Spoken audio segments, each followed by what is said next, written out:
요즘 여러분 인터넷이나 아니면 TV를 통해서 많은 아이들이 자살하고 있다는 그런 소식을 접하고 있을 줄로 압니다. 예전엔 자살을 해도 그저 혼자 가서 아무도 모르는데 이렇게 이제 자살을 했는데, 지금은 인터넷에 자살 사이트가 이제 생겨서 혼자 하면은 두려우니까 우리가 좀 같이 하면 안 되겠냐, 이렇게 해갖고 자살도 이제 사람을 모아갖고 같이 가서 동반 자살을 하는 이와 같은 참으로 이상한 그런 시대가 우리 앞에 지금 열리고 있습니다. 지금 이 시간에도 많은 사람이 죽고 있어요. 제가 가서 통계를 살펴보니까 지난해에 우리나라에 하루에 평균 700명이 죽었다 그럽니다. 오늘 이 시간, 오늘 하루에도 약 42명이 자살로 목숨을 끊는다, 지금 그렇게 이야기하는 통계가 나와 있습니다. 우리가 여러 가지 참사를 겪고 또 우리 주변에 여러 사람들이 이제 죽는 것을 보면, 우리가 가끔씩 이렇게 장례식이나 이런 데 가서 보면 죽은 자를 두고 애곡하는 그런 모습을 많이 봅니다. 특히 믿지 않는 그런 사람들 가서 보면 어떻게 저렇게 울 수 있을까 할 정도로 넋을 다 빼고 그러고 웁니다. 왜 그러냐 하면 마지막 보는 것으로 생각하기 때문에, 더 이상 아무 소망도 없다고 그렇게 생각을 하기 때문에, 무언가 이 죽은 사람을 위해서 내가 마지막 애도를 표하고 경의를 표하기 위해서는 정말 혼을 빼고 넋을 빼고 정신을 다 빼서 내가 이 사람을 위해서 무언가를 하고 있다는, 이와 같은 걸 좀 한번 보여줘야 되겠다 하는 그런 마음이 자신도 모르게 이렇게 밖으로 표출이 돼서 나오는 것 같아요. 왜 그러냐 하면 성경이 이야기하는 죽음에 대해서 많은 사람들이 제대로 깨닫지 못하고 있기 때문에 이와 같은 일들을 하고 있다고 저는 그렇게 생각이 듭니다. 저와 여러분이 가지고 있는 성경은 죽음을 뭐라고 이야기하느냐 하면, 사람에게는 영과 혼과 육이 있는데 이 셋이 지금 결합이 돼서, 그래서 살아있는 그런 생명체로, 인격체로 지금 하나님 앞에 이렇게 존재하며 살고 있는데, 사람이 죽게 되면 그러면 영과 그 다음에 혼이 우리의 육체에서 이렇게 단순하게 분리가 되는 그 과정을 성경은 죽음이라고 이야기합니다. 그래서 고린도후서 5장 1절에 사도 바울이 뭐라고 이야기하냐면, 내가 이 장막집에서 벗어나야 될 때가 가까이 오고 있다. 그러니까 저와 여러분이 지금 이렇게 가지고 있는 이 몸은 집에 불과해요. 이 안에 진짜 내가 들어있단 말이에요. 이 진짜 내가 하나님이 오라고 하면, 그러면 이 몸을 버려두고 여태까지 살던 이 집을 버려두고 그리고 떠나가는 그와 같은 과정을 하나님은 죽음이다, 그렇게 이야기를 하는 겁니다. 그래서 하나님은 또 시청각 교육을 주길 원하세요. 그래서 죽는 거를 뭐라고 하나님이 또 표현하셨냐면, 죽는 거는 잠드는 것하고 똑같다, 그렇게 이야기를 합니다. 여러분 밤마다 잠자시죠? 잠자러 갈 때마다 야 죽겠구나 그러고선 말해요, 이건 너무 무섭구나, 두렵고 벌벌 떨리는 그런 마음으로 잠자리 가신 분 있어요? 너무 좋다 그러고 피곤한데 말이죠, 너무 잠자게 되니까 좋다 그러고 하나님 앞에 기도하고 그러고 잠자리 가지 않습니까? 맞죠? 예. 왜 그래요? 깰 소망이 있단 말이에요. 내일 아침에 깰 소망이 있으니까 오늘 열심히 일하고 이 피곤하고 지친 이 몸, 잠을 자야만 내가 상쾌하게 돼서 내일 또 어떤 일들을 감당할 수 있기 때문에, 그래서 여러분이 잠자리에 갈 때 내일 죽을까 봐 두려운 그런 심정으로 잠자리 가지 않고 너무 기쁜 마음으로 그리고 잠자리에 들고 있습니다. 여러분이 내시경 하러 갈 때, 요새는 수면 내시경을 많이 하는데 가면 뭐라 그래? 이제 하나 둘 셋 이러고는 하면 이제 금방 잠이 들 겁니다 하면 언제 잠드는지 모르는데 하여튼 깨어나 보면 저 밖에 지금 실려 나가 있더라고요. 그렇죠? 하나님이 그게 죽음이라고 얘기하는 거예요. 죽음이 그거다, 지금 그렇게 이야기합니다. 그래서 하나님이 이 죽는 것도 좀 연습을 해라, 그래서 인생에겐 약 9만 번 죽는 연습을 시키고 그러고 올라오라 그래요. 1년이면 365번 그렇잖아요?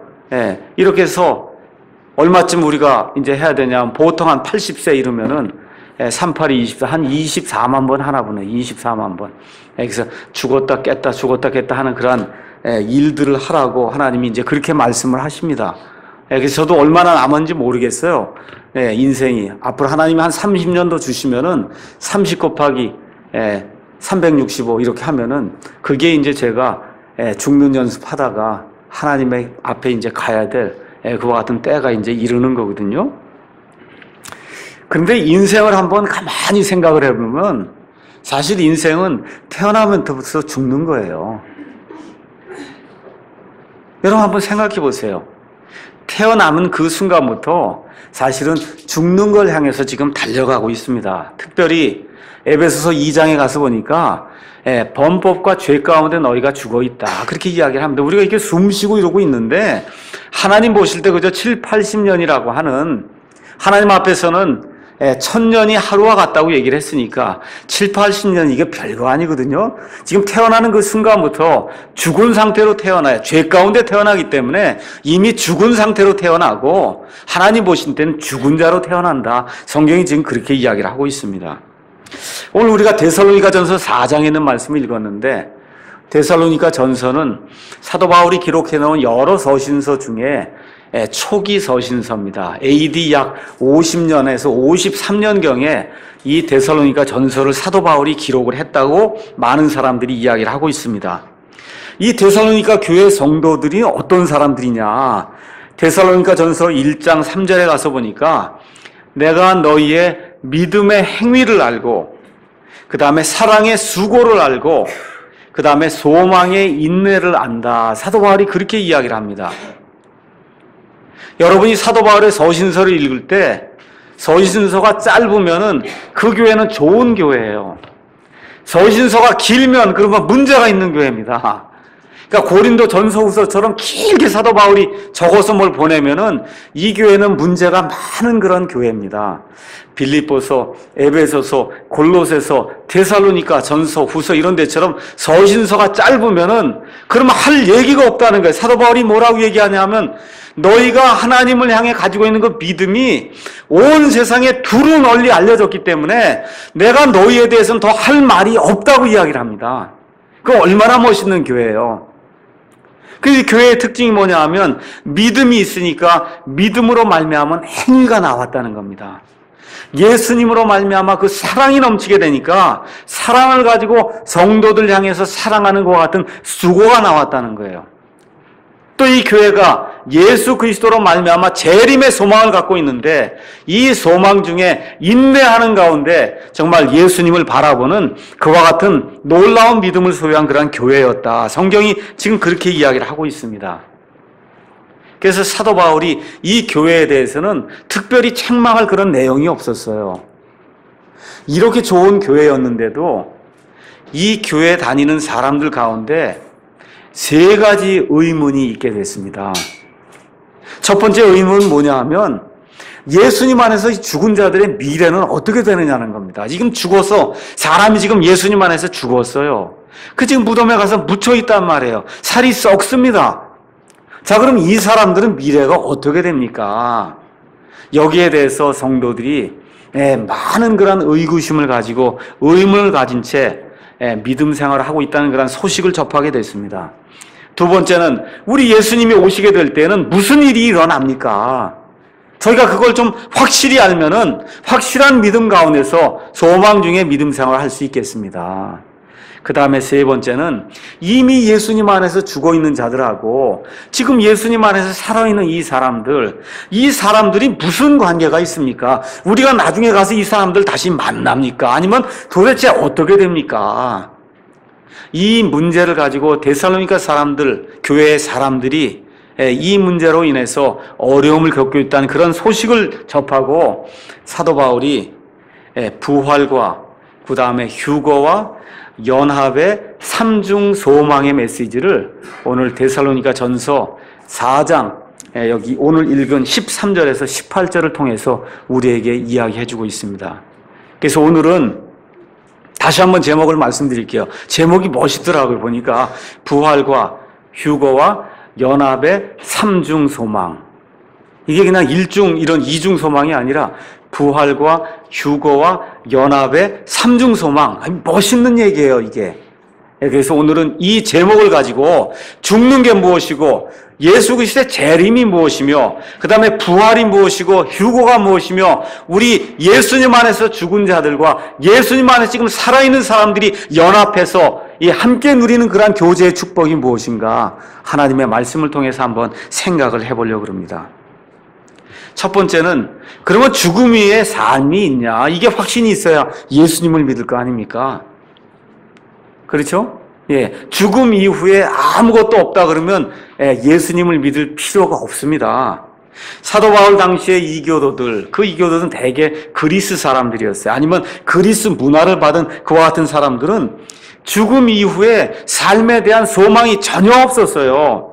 그래서 13절에 지금 사도 바울이 뭐라고 얘기하냐 하면은 잠자는 자들에 관하여 너희가 모르기를 내가 원치 아니하노니 이것은 너희가 세상 밖에 있는 저 사람들, 어떤 사람들이에요?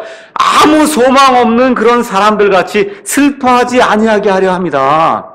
사도 바울과 그 주변에 있는 그런 사람들이 봤을 때 저 그리스 사람들이 사람 죽으면은 막 울고 정말 혼을 내빼고 그러고서 울고 있는데 왜 그러냐 이거예요. 아무 소망이 없기 때문에 이제는 다시 영원히 만나지 못한다는 그런 생각 속에 지금 저렇게 아무 소망도 없어서 저렇게 울고 불고 저렇게 하는데 너희는 그런 사람 되지 마라. 지금 사도 바울이 그렇게 이야기를 하고 있는 겁니다. 그래서 그 당시에 예수님 오시기 전에 소크라테스도 있었고 아리스토텔레스도 있었고 특히 그리스에 많은 그런 철학자들이 있었어요. 죽음 이후에 뭐가 있을까 아무리 노력하고 생각하고 찾아보려고 했지만 답을 줄 수가 없어요. 인간이기 때문에 고상한 어떤 말은 할 수 있어도 자기가 가보지 않은 걸 어떻게 이야기합니까? 자기가 경험하지 않은 걸 어떻게 이야기해요? 그래서 아무도 죽음 이후의 그 삶에 대해서 어느 누구도 이야기를 할 수가 없었어요. 이런 면에서는 우리 현대인들도 마찬가지다. 그렇게 이야기할 수가 있습니다. 한 가지 100% 확실한 사실이 있어요. 저와 여러분이 다 죽는다는 겁니다. 그건 다 확실해요. 대부분의 사람들이 다 죽음을 두려워합니다. 그것도 확실합니다. 그래서 그걸 해결하기 위해서 많은 철학자들이 죽음은 이런 거라고 그러고 그렇게 여러 가지 철학 이론을 내세우고 있고 또 어떤 사람들은 너무 급하니까 무당도 찾아가고 강신술사도 찾아가고 영매도 찾아가고 해서 좀 죽은 사람들하고 내가 좀 어떻게 교통을 해서 그 지역 소식을 좀 알면 내가 무슨 소망이 있지 않을까 해서 그래서 찾아가는 사람이 굉장히 많습니다. 현대 과학자와 의사들 요새 하는 일들이 뭡니까? 죽음의 문턱까지 갔던 사람들의 경험을 다 모아갖고는 그래갖고 죽음은 이런 거다. 죽음 이후에는 뭐가 이렇다라고 얘기를 하는데 다시 한번 말씀드리지만 죽은 사람은 없어요. 죽음의 문턱까지 갔다가 돌아온 사람은 있어도 죽은 사람은 한 사람도 없습니다. 그러니까 그 사람들이 이야기하는 거 우리가 현혹될 필요가 하나도 없다. 다시 말씀드리면 대부분의 사람들이 죽는다고 하는 거 사실, 그건 100% 사실이기 때문에 누구나 인지하고 있지만 죽음이 정말 무엇이냐 그렇게 물으면은 대답할 사람이 인간 가운데는 아무도 없다는 겁니다. 그럼 저와 여러분은 상태가 어때요? 우리도 우리 나름대로의 어떤 철학과 사상 체계를 가지고 이걸 논하려고 하면 그럼 세상 사람과 다른 것이 하나도 없다는 겁니다. 그래서 오늘 사도 바울이 14절에 뭐라고 이야기하느냐 하면은 14절 말씀, 우리가 예수님께서 죽으셨다가 다시 일어나셨음을 믿을진데 그와 같이 예수님 안에서 잠자는 자들도 하나님께서 그분과 함께 데려오시리라. 이렇게 이야기하면서 15절에 내가 지금 이 이야기를 하는데 이게 왜 그렇게 되느냐? 우리가 주의 말씀을 통해서 이것을 이야기한다. 그렇게 이야기하는 거예요. 이건 내 말이 아니다.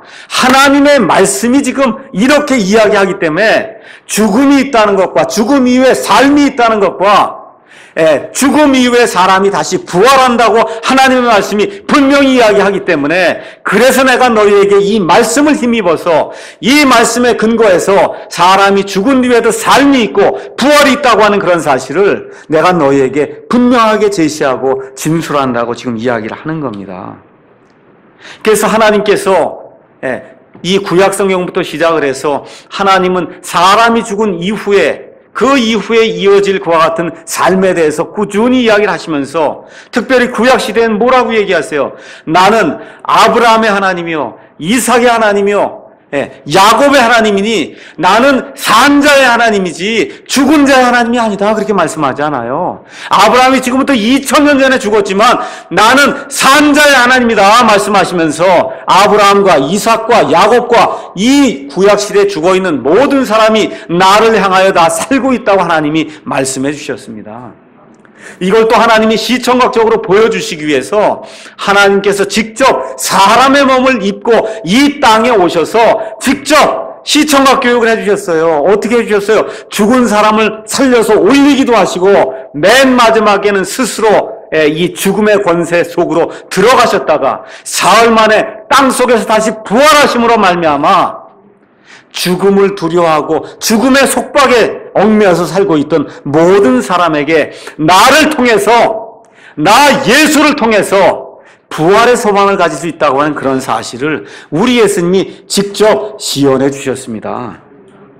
그래서 우리는 이 말씀을 통해서 예수 그리스도를 통해서 예수님의 이 부활의 그 영광을 통해서 사람이 죽은 이후에도 사람에게 삶이 있다는 그런 사실을 분명히 우리가 알 수가 있습니다. 그래서 우리 예수님이 부활의 첫 열매가 되셔서 그래서 이후에 부활의 수확이 있을 것이다. 첫 열매는 수확이 있기 때문에 첫 열매를 드리는 거예요. 그래서 우리 예수님이 부활의 첫 열매가 되심으로 말미암아 내 뒤를 따라서 수많은 사람들이 하나님 안에서 부활의 수확의 열매로 거두어질 것이라고 하는 그런 사실을 몸소 이 세상에서 보여주셨습니다. 그래서 우리가 부활이 있다, 죽음 이외에도 생명이 있다, 이 사실을 어떻게 하냐? 목사가 얘기해서 하는 게 아닙니다. 어떻게 하는 거예요? 이 하나님의 말씀이 우리에게 말씀하기 때문에 우리가 그 사실을 믿는 겁니다. 근데 여기 가서 보니까 죽는 사람이 두 종류가 있다고 얘기를 해요. 성경 가서 보니까 하나는 그리스도 예수님 안에서 죽는 자가 있고 하나는 그리스도 예수님 밖에서 죽는 자가 있다. 그렇게 이야기를 합니다. 그래서 그리스도 안에서 죽든지 그리스도 밖에서 죽든지 죽으면은 잠자는 거라고 얘기를 하는데 잠자면 뭐만 잠잡니까? 몸만 잠들어요. 지금부터 3년 전에 저희 아버님을 파주에다 모시고 왔어요. 우리 아버님의 몸이 지금 저기서 잠들어 있습니다. 근데 우리 아버님은 거기 없어요. 우리 아버지는 지금 저 파주 그 동산에 없습니다. 우리 진짜 아버지 지금 하나님 앞에 가 있거든요. 영과 혼이 지금도 살아서 그래서 하나님 앞에 지금 가 있습니다. 그래서 예수님께서 뭐라고 말씀하시냐 하면 그리스도 안에 있는 자들은 죽는 바로 그 순간에 몸은 저 안에서 무덤 속에서 잠을 자지만 영과 혼은 그 순간에 바로 그 순간에 바로 이 몸을 벗어나서 주님과 함께 있게 될 것이라고 성경이 이야기를 하고 있어요. 무슨 도피소에 갔다가 뭐 예수님 오실 때까지 어디 갔다가 이렇게 기다리다가 하는 것이 아니라 죽는 바로 그 순간에 이 십자가 사건 이후에 사는 모든 신약 성도들은 죽는 바로 그 순간에 몸에서 우리의 영과 혼이 분리가 되면 바로 그 순간에 주님과 함께 가서 그래서 주님과 함께 있으리라고 성경이 그렇게 이야기를 하고 있습니다. 또 반대로 그리스도 밖에 있는 사람들은 몸은 저 무덤에 가 있지만 죽는 바로 그 순간에 영과 혼이 그 몸에서 분리돼서 어디로 들어간다 그래요? 펄펄 끓는 지옥 불 속으로 들어간다고 성경이 이야기를 하고 있어요. 그래서 몸은 지금 저 무덤 속에 갇혀 있지만 이 세상에 사는 사람이나 아니면 저 세상에 있는 사람이나 모든 사람이 다 하나님을 향해서 하나님께 대해 살아있다고 성경이 이야기를 하고 있습니다. 한 종류는 예수님 안에서 영원한 소망을 가지고 사는 사람이고 한 종류는 지옥불 속에서 영원한 형벌을 받고 사는 사람이라고 성경이 이야기를 하고 있어요. 그래서 오늘 아침에 여러분의 최종 종착지가 어딘지 한번 생각을 해보시기 바랍니다. 여러분이 예수 그리스도 안에 있습니까? 예수 그리스도 안에 있어요? 이 밖에 있으면 큰 문제. 제가 교회 안에 있냐고 묻질 않아요.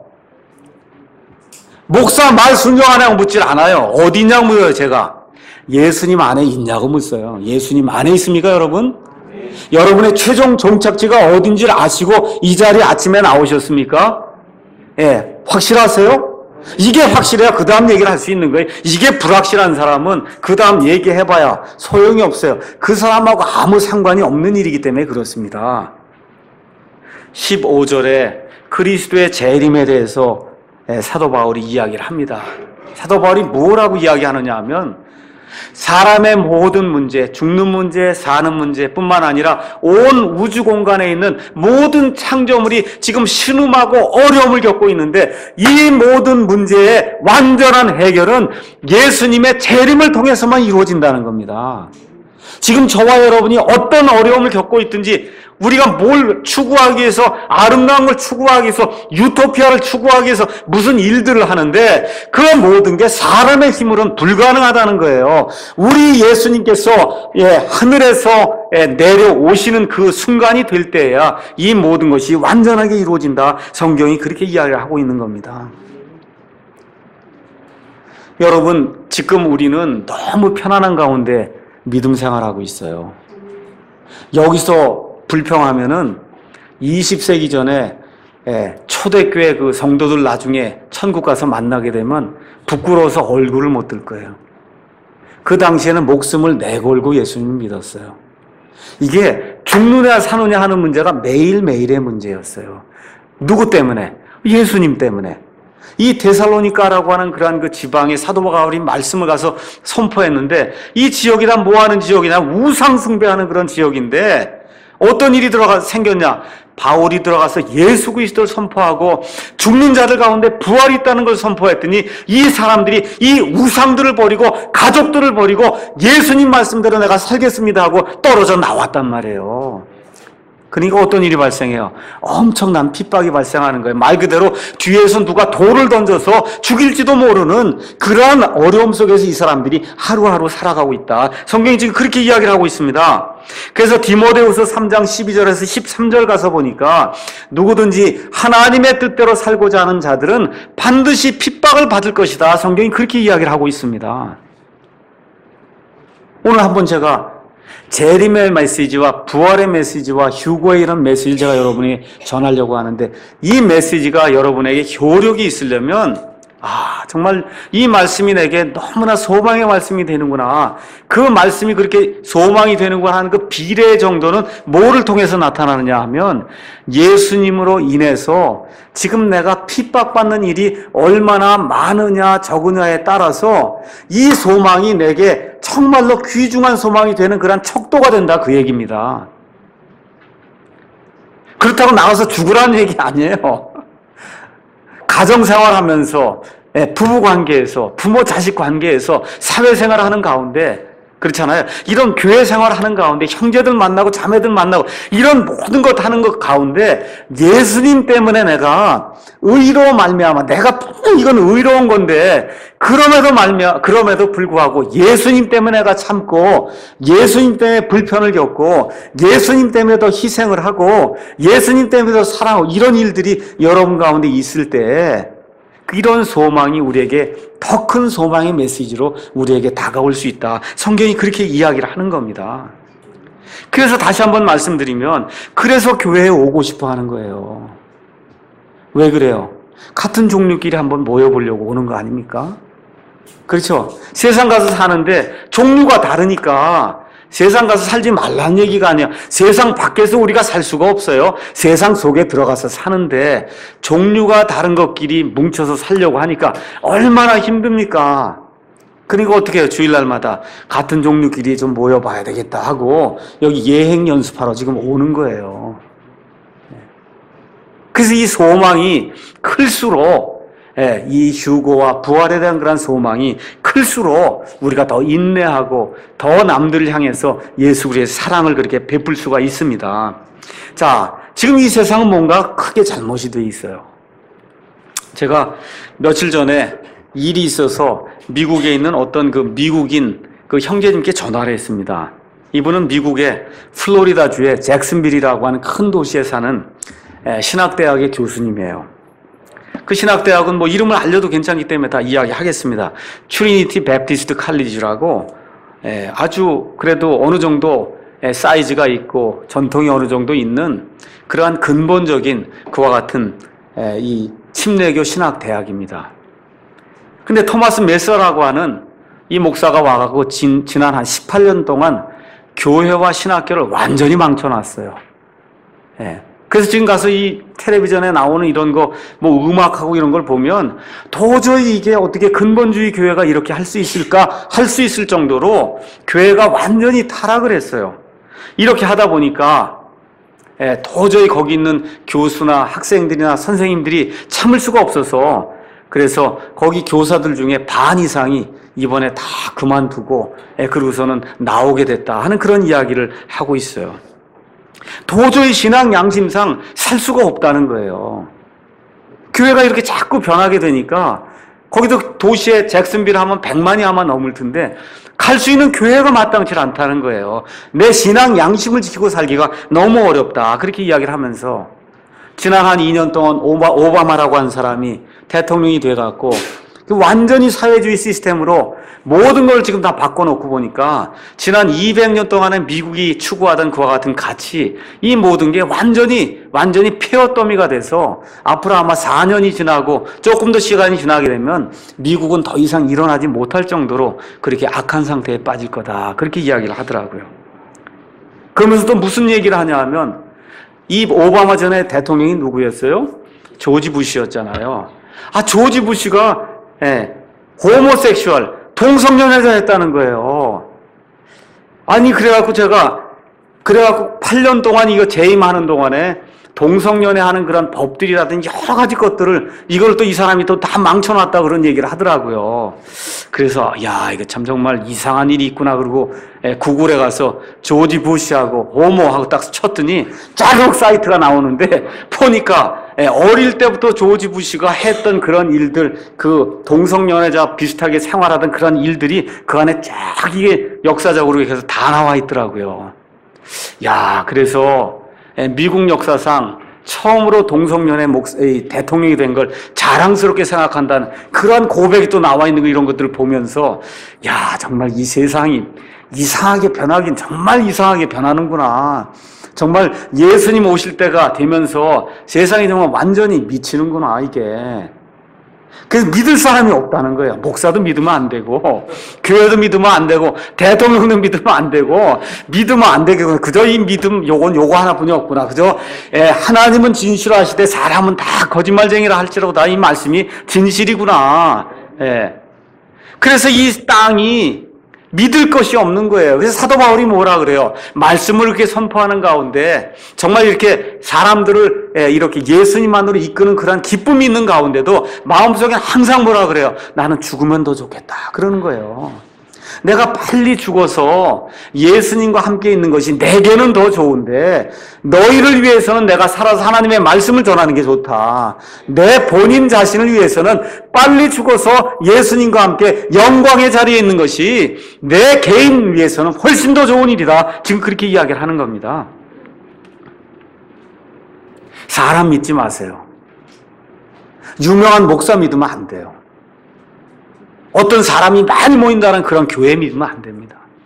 우리의 유일한 소망은 우리를 위해서 십자가에 죽으셨다가 묻히셨다가 다시 부활하심으로 말미암아 우리를 위해서 지옥의 고통, 사망의 고통을 몸소 다 당하시고 그래서 모든 것을 다 우리를 위해 당하시고 우리를 위해서 시청과 교육을 통해서 우리를 앞으로 천국으로 인도해 주시기 위해서 지금 하늘나라에 가 계신 그분, 오직 그분 한 분에게만 우리의 소망이 있습니다. 그 소망이 무엇이냐? 예수님이 다시 이 땅에 오는 그 소망, 그것이 이루어질 때 그 모든 소망의 절정이 이루어지는 거다. 성경이 그렇게 이야기를 하면서 지금 사도 바울이 데살로니가 교회 성도들에게 그 이야기를 하는 거예요. 지금 너희가 이렇게 어려움을 당하고 환난을 당하고 핍박을 당하는데 이거 모든 사람이 어쩔 수 없이 겪어야 되는 그런 일이다. 인생이 그런 일이다. 그런데 너희는 다른 사람하고 다르지 않냐? 뭐가 다르다는 거예요? 아무 소망 없는 다른 사람들과 너희는 다르다는 겁니다. 예수님께서 임하실 때 호령과 천사장의 음성과 하나님의 나팔 소리와 함께 우리 예수님이 임하실 때 이 모든 것이 완전히 뒤바뀌는 그런 일이 생긴다. 그래서 예수님의 재림을 사모하고 거룩한 하나님의 시민으로 살아가야 된다. 성경이 그렇게 이야기를 하고 있습니다. 그래서 우리 성경을 가서 보니까 예수님의 재림은 약 7년간의 그런 기간을 통해서 이루어지는데 그 두 부분으로 특별하게 구성이 되어 있다. 그렇게 이야기를 해요. 7년간의 그 대환란기, 이 부분의 첫 부분에 예수님께서 자기를 사랑하는 자들을 데려가시기 위해서 오시는 그와 같은 공중강림이 있어요. 그 이후에 7년 있다가는 예수님이 사랑하시는 자들과 함께 내려오시는, 땅에까지 내려오시는 그와 같은 지상재림이 있다. 성경이 그렇게 이야기를 합니다. 그래서 그 7년 기간 동안에 이 땅에는 말 그대로 하나님께서 불같은 그런 시련을 주셔서 유대인들과 이방인들 가운데 하나님을 믿고자 하는 그런 사람들, 엄선된 것 같은 사람들을 하나님이 끝까지 해서 남겨놓으셔서 천년왕국에 들어가게 해야 되니까, 천년왕국에 들어가서 이 땅에 살 수 있는 그러한 족속들을 만들어 놔야 되기 때문에 하나님께서 7년 동안의 불같은 시련을 통해서 이 천년왕국에 들어갈 자들 하나님께서 만들어 놓으시고, 저 위에서는 무슨 일이 일어나요? 하나님께서 데리고 가신 이 어린 양의 신부의 혼인 만찬이 저 위에서 일어나도록 하나님께서 그렇게 계획을 세워 놓으셨어요. 근데 많은 사람들이 이걸 잘못 이해하고, 그리고는 어떻게 해요? 예수님이 순식간에 우리가 예상하지 않는 그와 같은 때에 온다고 하는 그런 사실을 잘못 인식하고 이렇게 하다 보니까 밤에 12시에 뭐 세마포 옷 입고 뭐 이렇게 불교 뭐 하듯이 이렇게 빌고 이러면은 그때 예수님이 오는 줄로 이렇게 착각하거든요. 예수님 오신 때 아무도 모릅니다. 어디 안에만 있으면 돼요. 예수님 안에만 있으면 되는 거예요. 예수님 안에 있냐가 중요하지, 어디 있느냐, 뭘 입고 있느냐, 뭘 하고 있느냐는 아무 상관없어요. 예수님의 자식인데 예수님이 그냥 데리고 가는 겁니다. 그러니까 오늘 아침에 나는 예수님 안에 있는가, 예수님의 피로 말미암아 그래서 내 행위와 상관없이 예수님의 자녀가 되었는가, 이거는 아이들도 마찬가지고 노인도 마찬가지고 교회 오래 다닌 사람도 마찬가지고 오늘 교회 처음 온 사람도 마찬가지예요. 예수님 안에 있느냐가 중요하지, 한국에 있느냐 미국에 있느냐 잘 사느냐 못 사느냐 가난하냐 이거 아무 상관없어요. 예수님 안에 있으면은 예수님 오실 때 자기의 거를 데리고 가는 겁니다. 자, 그러면서 16절에 예수님 오실 때 어떤 일이 일어나냐 하면 부활이 있다, 그렇게 얘기를 하는 거예요. 주께서 호령과 천사장의 음성과 하나님의 나팔 소리와 함께 친히 하늘로부터 내려오시리니 어떤 일이 발생한다는 거예요. 그렇게 되면 그리스도 안에서 죽은 자들이 먼저 일어난다는 겁니다.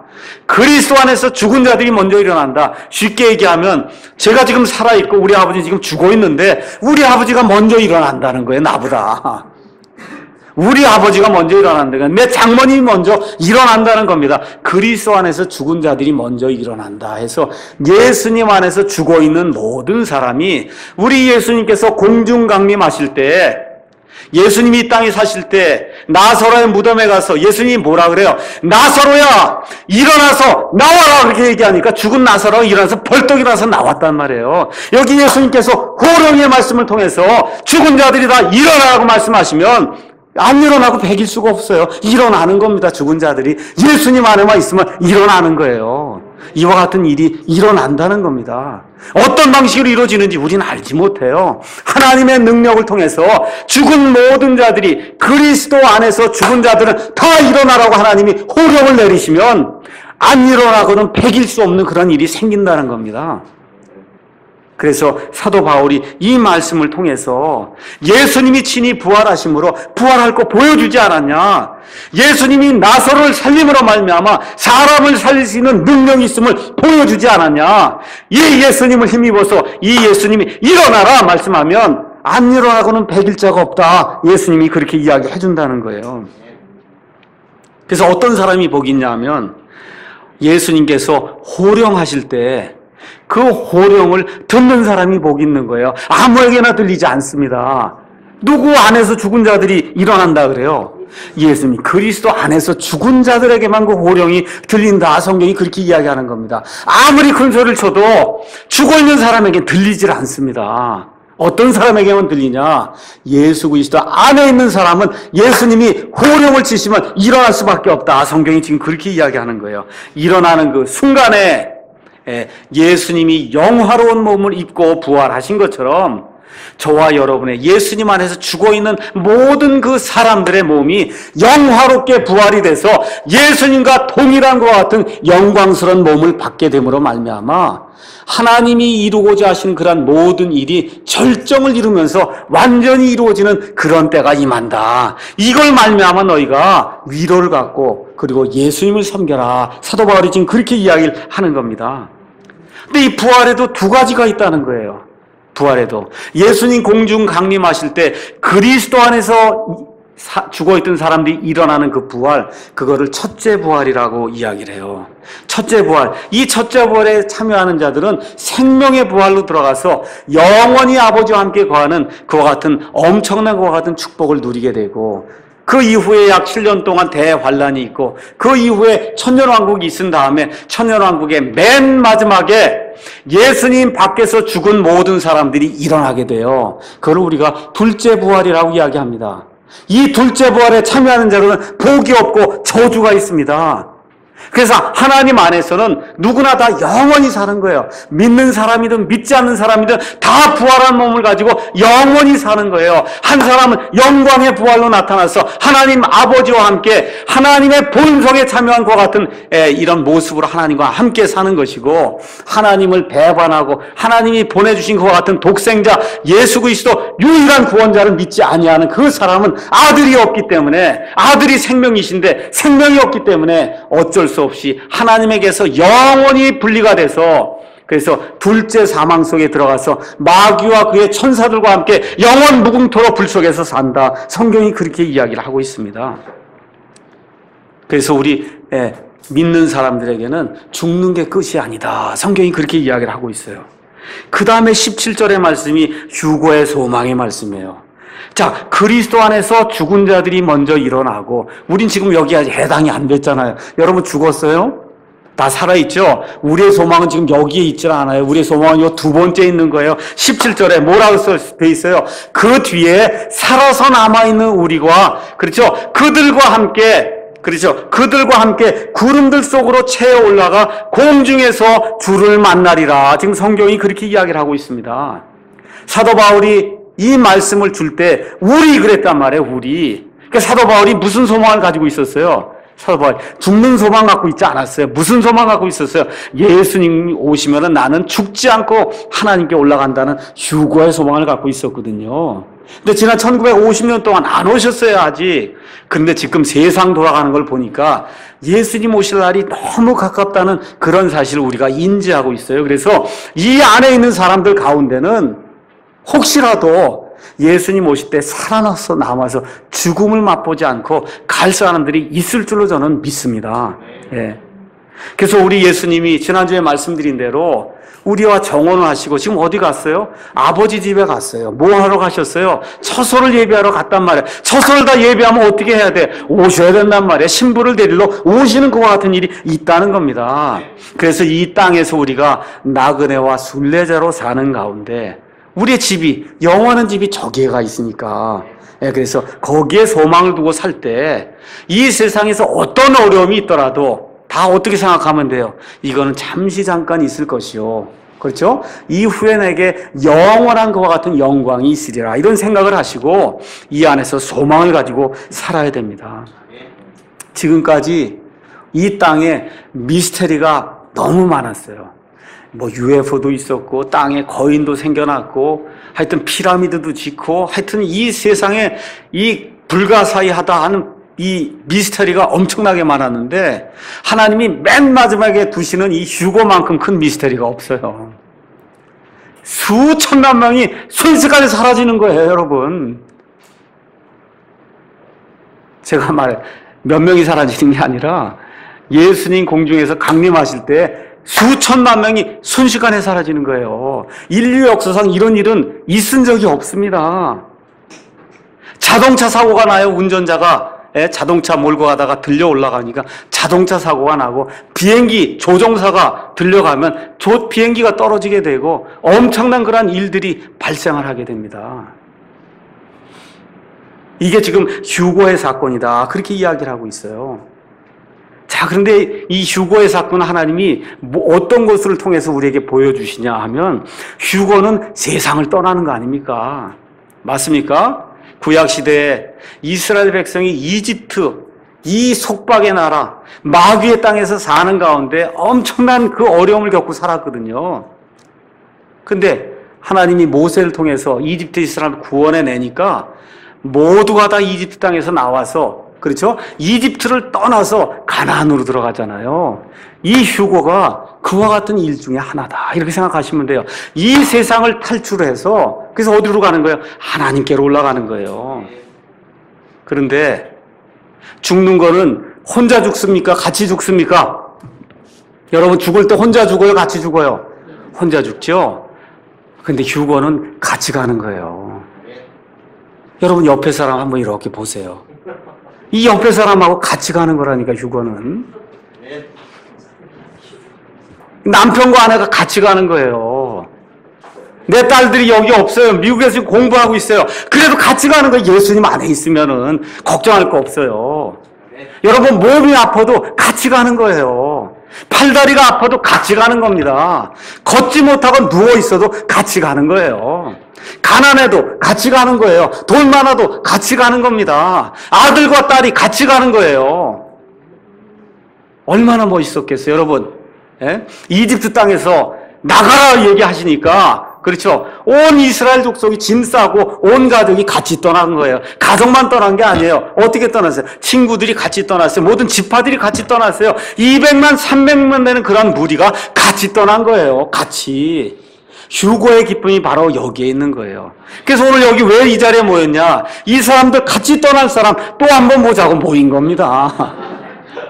또 한 번 보자고 모인 거예요. 그래서 주일날마다 다시 한번 이 사람들하고 내가 같이 떠나는구나.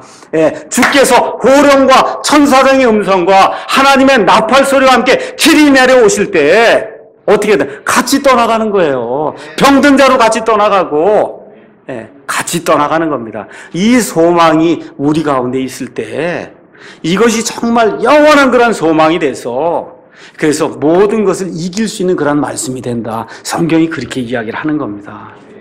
그래서 예수 믿는 사람은 지극히 비관주의적인 그런 사람이 될 수밖에 없어요. 왜 그러냐? 나하고 세상을 보면 소망이 없어요. 야, 정말 이런 사람이 이게 어떻게 살 수 있냐? 이렇게 생각하면 나를 보면 소망이 없어요. 세상을 보면 소망이 없어요. 대통령도 동성연애자라니 이게 무슨 소망이 있어요, 이게. 그런데 예수님을 생각하고 부활과 휴거의 이런 기쁨을 생각하면 그렇게 낙관주의자가 또 없는 거예요. 그러니까 왔다 갔다 하면서 사는 거예요. 우리 예수님 믿는 사람들은 삶이 그럴 수밖에 없는 거예요. 이 세상의 모든 거 보면 너무 희망이 없어요. 예수님 보면 너무 희망이 커요. 그래서 이와 같은 일들로 우리가 충전하기 위해서 이 교회에 매주 이렇게 모이는 겁니다. 이렇게 된 다음에 17절에 예수님이 뭐라고 말씀하시냐 하면, 그 뒤에서 살아서 남아있는 우리가 그들과 함께 구름들 속으로 채어 올라가 공중에서 주를 만나리라. 그리하여 우리가 항상 주와 함께 있는다. 지금 그렇게 이야기를 하는 겁니다. 그러니까 죽음은 분리를 시키지만 이 휴거와 부활은 연합을 시키는 거예요. 우리 아버지를 다시 만나는 겁니다. 제 장모님을 다시 만나는 거예요. 여러분, 예수님 안에서 죽어있는 사도 바울을 다시 만나는 겁니다. 베드로를 다시 만나는 거예요. 이런 놀라운 일들이 우리 가운데서 일어난다는 겁니다. 변화산상에서 예수님에게 누가 나타나냐 하면 모세와 엘리야가 나타났어요. 베드로가 보니까 모세와 엘리야예요. 알아본다, 그 얘기입니다. 누가복음 16장에 가서 보니까 이 죽은 부자가 나사로와 아브라함을 알아봤거든요. 우리 모두가 알아볼 수 있는 그와 같은 때가 우리 가운데 임한다고 성경이 이야기를 하고 있어요. 다만 우리의 이 연약한 몸, 정말 이게 날이 가면서 쇠퇴해지고 기능을 제대로 못하는 그런 몸, 이런 몸을 우리 예수님께서 완전히 바꿔주셔서 영원히 살 수 있는 그런 아름다운 몸을 주셔서, 그래서 우리가 영원토록 이들과 연합을 해서, 그래서 그리스도 안에서 죽은 자들과 살아서 남아있는 우리가 연합이 돼갖고, 그래서 항상 주와 함께 있으리라. 더 이상 예수님을 떠나는 일은 없다. 성경이 그렇게 이야기를 하는 겁니다.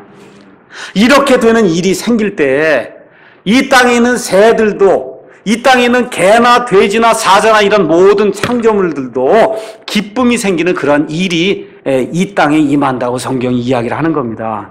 다시 말씀드려서 우리 예수님이 임하실 때 우리 모든 인류의 문제뿐만 아니라 온 우주 공간의 모든 문제가 한 번에 일시에 영원토록 완전히 해결되는 그와 같은 일이 생긴다고 성경이 이야기를 하고 있는 겁니다. 18절에 이제 결론의 말씀을 드리겠어요. 여기까지만 한 다음에 끝을 내면 안 돼요. 중요한 말씀이 있어요. 18절에 뭐라고 써 있냐면 그러므로 이 말씀들로 어떻게 하래요? 서로 위로하라. 그렇게 이야기하는 겁니다. 그럼 무슨 말씀을 위로하냐? 첫 번째, 죽는 게 끝이 아니다. 그 말을 해야 된다는 거예요. 서로 얘기하라는 거잖아요.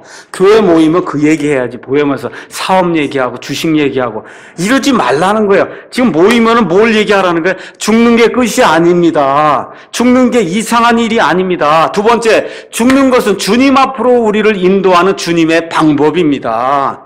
세 번째, 이 죽음이 있어야 고난과 고통과 아픔이 끝이 납니다. 네 번째, 이 죽음이 있어야 부활이 일어나고 그 다음에 휴거가 생기고 그래서 이 죽음을 통해서 여섯 번째로 하나님의 본성에 참여하는 그런 하나님이 마련해 놓으신 인간을 위해서 마련해 놓으신 완성이 이루어지는 그와 같은 일이 죽음을 통해서 일어난다.